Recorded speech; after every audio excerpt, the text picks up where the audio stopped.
할렐루야. 말씀 보겠습니다. 누가복음 23장 20절에서 25절까지의 말씀입니다. 받들어 봉독해 올리겠습니다. 빌라도는 예수를 놓고자 하여 다시 그들에게 말하되 그들은 소리 질러 이르되 그를 십자가에 못 박게 하소서, 십자가에 못 박게 하소서 하는지라. 빌라도가 세 번째 말하되 이 사람이 무슨 악한 일을 하였느냐? 나는 그에게서 죽일 죄를 찾지 못하였나니 때려서 놓으리라 하니 그들이 큰 소리로 재촉하여 십자가에 못 박기를 구하니 그들의 소리가 이긴지라. 이에 빌라도가 그들이 구하는 대로 하기를 언도하고 그들이 요구하는 자 곧 밀란과 살인으로 말미암아 옥에 갇힌 자를 놓아주고 예수는 넘겨주어 그들의 뜻대로 하게 하니라. 아멘. 기도하겠습니다. 하나님 아버지 감사합니다. 복되고 귀한 날 허락하시고 주의 말씀을 들고 다녀서 싸우니 주의 말씀만 나타나는 복된 시간 되게 하옵소서. 예수님의 이름으로 기도하옵나이다. 아멘. 오늘은 자기선언이라고 하는 주제를 가지고 말씀을 드리려고 합니다. 자기선언이란 스스로 판단하고 결정하여 마음에서 우러나오는 말을 자기선언이라고 합니다.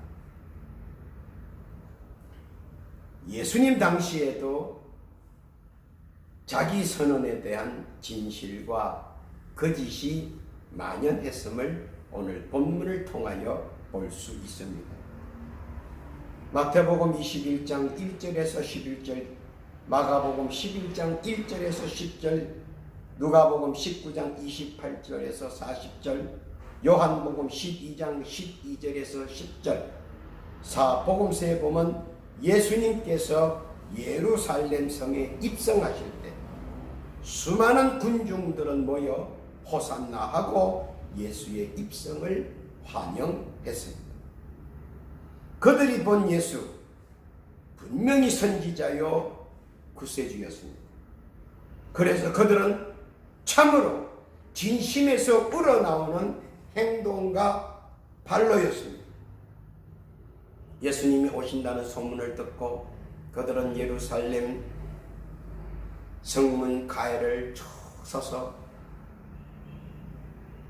고대하고 기대하던 메시아 예수 그리스도와 예루살렘에 오심을 진심으로 환영하고 찬양했습니다. 그러나 마태복음 27장 11절, 마가복음 16장 2절, 누가복음 23장 3절, 요한복음 18장 33절 이하에 보면 불과 나흘 뒤에 본디오 빌라도 법정 광장에서 군중들은 예수를 십자가에 못 박으라고 군호를 짜 소리 높여 외쳤습니다. 사실 그러나 그들이 본 예수는 분명 십자가에 못 박혀야 할 사람 같아 보이지는 않았습니다. 이사야서 53장 2절 이하에 보면 그는 주 앞에서 자라나기를 선한 순 같고 마른 땅에서 나온 줄기 같아서 고운 모양도 없고 풍채도 없은즉 우리의 보기에 흠모할 만한 아름다운 것이 없다고 기록되었습니다. 그의 모습 속에서 보이는 외양을 자세히 보면 살인할 모습은 전혀 찾아볼 수 없었습니다. 강도짓할 모습도 전혀 보이지 않았습니다. 오히려 그는 안전뱅이를 무료로 일어서고 걷게 하였고 장님을 무료로 눈을 뜨고 다니게 하였으며 중풍병자를 무료로 고쳐주어 제2의 건강한 삶을 살게 해주셨습니다. 각종 병자들을 무료로 고쳐주었습니다. 귀신 들린 자들을 귀신의 속박에서 무료로 고쳐주셨습니다. 오병이어의 기적을 무료로 행하였으며 물을 포도주로 무료로 바꿔줬습니다. 죽은 자를 무료로 살려주었습니다. 하나하나 따져보면 오히려 본디오 빌라도 법정에서 본디오 빌라도와 군중들이 자청하여 큰 상과 상급을 내려줘야 하는데 그들의 선언은 그것과는 정반대의 결과로 나타났습니다. 그것은 상상할 수도 없는 죄목이며 공갈, 협박, 고성 속에서 터져 나왔습니다. 시세 말대로 하늘이 노랗고 땅이 흔들리는 불합리의 위치가 시작되었습니다. 전혀 경험하지 못했던 광경이자 거짓 선언의 시초가 되었습니다. 최고 큰 상을 받아야 할 사람이 가장 치욕적인 처벌을 받게 되었습니다. 예루살렘에 있는 사람들, 특히 그 자리에서 고함을 치며 거짓 의분을 냈던 사람들은 그것이 거짓 선언이라는 것을 압니다. 그러나 아무도 말하지 않았습니다. 잃어버린 것이 하나 있습니다. 사람은 반드시 한번 죽는다는 것이고 이후에 심판이 있다는 것을 그들은 잊고 있었는지도 모릅니다. 그 말이 무섭고 두려운 것입니다. 백성들에게 전파되는 이 말씀은 그들에게는 정녕 무섭고 두려운 것이었습니다. 그들이 가르친 현세주의나 염세주의 그리고 체념주의는 즉 하나님께서 너희들을 이렇게 살아야 된다고 했던 그들의 우월주의적 가르침, 그것이 파괴될까 두려웠습니다. 왜냐하면 예수님의 가르침은 모두가 평균이었기 때문에 진실이 거짓을 거짓에게 지는 순간이었습니다. 그러나 그것은 오래 가지 않았습니다. 거짓을 숭배했던 헤롯은 사도행전 12장 23절에 보니까 몇 날이 못되어 객사하였고 본디오 빌라도도 반란군에 해를 당했으며 그렇게 하도록 시켰던 제사장들과 서기관들은 모두 자기 죄에 멸절하였습니다. 군중들도 진리와 복음을 원한다는 것을 반영해 줍니다. 누구든 진리와 복음에 방해된다면 주께서 언급하셨듯이 심판대에서 고통 중에 이를 감이 있다고 분명히 마태복음 25장 3절 30절에서 말씀하셨습니다. 어떤 현세주의와 염세주의, 체념주의 그리고 요즘 와서 말하는 소위 사회주의는 어떤 속임수로도 막는다 해도 진리와 복음은 결코 막힐 수 없고 소멸할 수 없는 것입니다. 누구라도 막을 수 없는 진리와 복음, 그것을 우리는 지키고 부르짖고 나아가야 합니다. 깨닫기를 예수님의 이름으로 부탁합니다. 첫째로 거짓 의분을 낸 그들은 정의란 이름으로 포장된 폐악인 줄 알고 있습니다. 그들이 주먹을 올리고 소리를 치고 예수를 십자가에 못 박아야 된다고 말들은 하지만 그것이 진실이 아니다라고 하는 것은 그들이 스스로 알고 있습니다. 뱀은 하와에게 이렇게 질문합니다. 선악과를 먹으면 정녕 죽는다 하더냐. 그리고는 바로 긍정적 부정을 합니다. 아니야, 아닐 거야. 하와 스스로에게 질문할 때 답은 한결같이 자기를 위한 긍정적 답이 나옵니다. 괜찮을 거야. 모사꾼들, 야와이꾼들은 군중들을 무지하게 따라가기 위하여 정의란 이름으로 포장된 폐악을 그들에게 은연중에 발효합니다. 긍정적 부정입니다. 정말 그럴까? 아닐 거야. 결국은 지옥까지 따라가게 됩니다. 그래서 이제라도 우리는 단호히 뿌리쳐야 합니다.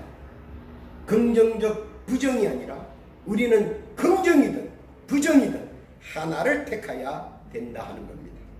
이것을 오늘 본디오 빌라도를 통해서 우리에게 보여주고 있습니다.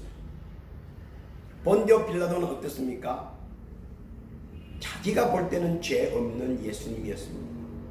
그저 데려왔으니 한 몇 대 때리고 그저 석방했으면 좋을 것으로 생각하고 말을 했습니다. 그러나 어떻습니까? 곧바로 긍정적 부정을 내립니다.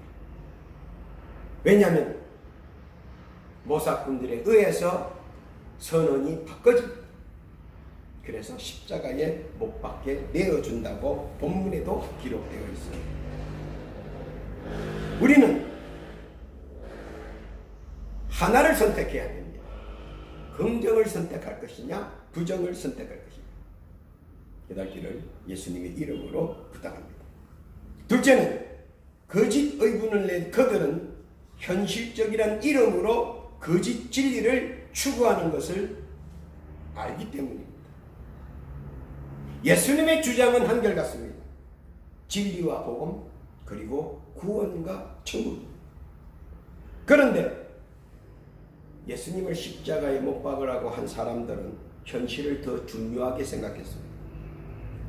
지금이 더 좋다고 짧은 생각을 하게 됐습니다. 지금의 삶과 부귀영화 그리고 권력과 권세가 너무 좋았습니다. 그래서 예수의 가르침은 그들에게는 가슴을 도려내는 칼과 같았습니다. 그들은 늘 사람들에게 이렇게 가르칩니다. 하나님께서 너희는 이렇게 살아야 된다. 그렇게 우리를 통해서 가르쳤다고 그들을 가르쳤습니다. 그들은 성서도 보지 못하게 했습니다.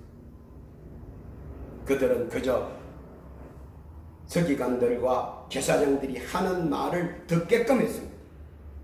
그들의 가르침이 파괴될까봐 두려워했습니다. 그래서 예수님의 진실은 그들이 숨기기를 원했습니다.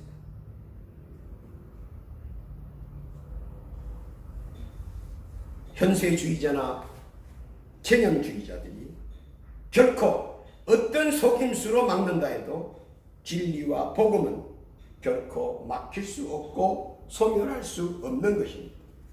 누구라도 막을 수 없는 진리의 복음 우리는 지키고 부르짖고 나아가야 합니다. 깨닫기를 예수님의 이름으로 부탁합니다. 셋째로 그곳에 모여 거짓 의분을 낸 그들은 기독교 전파를 차단하려는 적 그리스도의 계략인 것을 알기 때문입니다. 예수를 제거하면 기독교 소멸된다고 그들은 생각했습니다. 결과와 파장은 전혀 생각하지 않은 반견이었습니다. 그리고 이 싸움이 육의 전쟁으로만 치부하려고 했습니다. 그러나 사실은 이 전쟁은 영의 전쟁입니다. 바리새파는 칼 막스와 같은 거짓된 공동분배의 원칙 그리고 로버트 오웬이 만든 사두개파적인 거짓된 협동분배 원칙인 사회주의 법칙 이 모든 것이 공동분배나 협동분배 듣기에는 타당한 것 같으나 요한복음 8장 32절에 나타난 진리를 알지니 진리가 너희를 자유케 하리라 하는 말씀처럼 기독교의 근본 진리와 근본이 다르고 출발이 다릅니다. 바리새파와 사두개파, 서기관들이 만든 자기 좋을 대로 자기 멋대로 사람의 계명을 정해놓고 마치 하나님의 계명인 양 속이고 사기치고 속박했던 것들이 예수에 인해서 만천하에 거짓인 것이 드러났습니다. 그러자 그들은 그것이 드러날까봐 걱정과 근심 속에서 마치 예수만 없어지면 속일 수 있는 것처럼 보여져서 결국은 예수를 제거하게 됩니다. 결국은 1500년 동안 유리하는 백성의 지도자가 되어버렸습니다. 혹독한 비판을 받는 우리가 말하는 소위 매국노들과 같은 명맥을 유지했습니다. 기독교는 진리이며 기독교는 자유자이며 민주주의의 근본입니다. 마치 기독교를 배척하면서 자유민주주의를 논하는 자체가 웃기는 일입니다. 세상의 비진리와 우리는 끊임없이 항쟁하고 항거하며 기독교의 근본 진리를 수호해야 합니다. 예루살렘에 입성하는 예수님을 호산나 호산나 외치며 열렬히 영접했던 그때와 같이 지금도 그래야 한다는 것입니다. 그리고 본디오 빌라도 광장에서 일어났던 그때의 일들이 재현되지 말게 해야 한다는 겁니다. 다시는 우리 구주 예수를 바리새파나 사두개파 그리고 서기관들에 의해 희롱을 받지 않게 해야 한다는 겁니다. 이제는 우리라도 목숨을 걸고 기독교를 지켜나가야 한다는 것입니다. 우리가 지켜야 됩니다. 기독교의 근본 진리인 자유민주주의를 우리가 지켜야 한다는 겁니다. 사악한 저들의 간교한 사람의 계명을 따르는 것이 아니라 주께서 말씀하신 진리와 복음을 지키고 따르고 외쳐야 한다는 것입니다. 영적 성장으로 영의 말씀을 듣고 이해하고 전파하는 데 우리가 앞장서야 할 것입니다. 그 일에 귀중한 쓰임받는 복된 성도 되시기를 예수님의 이름으로 축원합니다. 네 번째로 그 당시에 그곳에 있었던 거짓 의분을 낸 그들은 예수님께서는 왜 그랬는지를 다 알고 계신다는 겁니다. 거짓은 자꾸 다른 거짓, 더 큰 거짓으로 포장해야 됩니다. 왜냐하면 거짓이 폭로되지 않게 하기 위해서입니다. 그러나 한 가지 알아야 되는 것은 오죽하면 예수님께서도 1.1핵도 다 따지겠다고 마태복음 5장 18절에서 말씀하셨습니다. 호리차가 천리차가 된다고 우리에게 계속 권면하고 계십니다. 진리와 복음을 다른 것으로 절대 포장할 수도 없고 또 지울 수도 없습니다.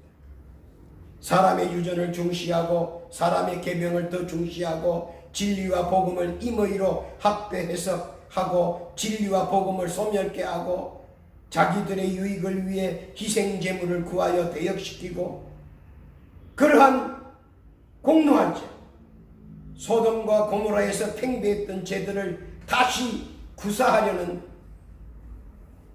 그들의 신포를 알기 때문에 더더욱 예수님을 배격했을지도 모릅니다. 현재의 정치가들과 어쩌면 흡사한지 모르겠습니다. 그러나 기독교인은 정치가들과 결탁해서는 안 될 일입니다. 그 결과 우리가 너무나도 압니다. 이스라엘 민족은 1500년 동안 방황하는 유랑 생활을 했습니다. 그런데 그 일이 오늘 우리 앞에 다시 놓였습니다. 우리는 진리와 복음 앞에 담대히 서고 담대히 앞서 나가야 합니다. 이것이 믿는 자의 책임이며 맡겨진 책임이기도 합니다. 앞서 보인 본디오 빌라도 광장에서의 운은 범해서는 안 된다는 겁니다. 이 나라는 예수님께서 특별히 하나님께 간구하여 세워진 특별한 나라입니다. 하나님께서 선택하신 마지막 날의 제사장 국가입니다.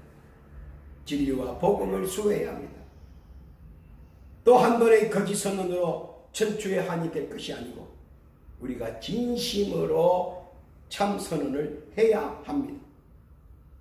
이를 우리가 합심하여 신앙적 자기 선언의 확신으로 예수께서 우리에게 명하신 진리와 복음 그리고 구원과 천국을 땅끝까지 전파해야 됩니다. 이 일에 우리는 함께 동참하고 함께 나아가고 함께 일으키는 복되고 귀한 성도 되시기를 예수님의 이름으로 축원합니다. 아멘. 기도하겠습니다.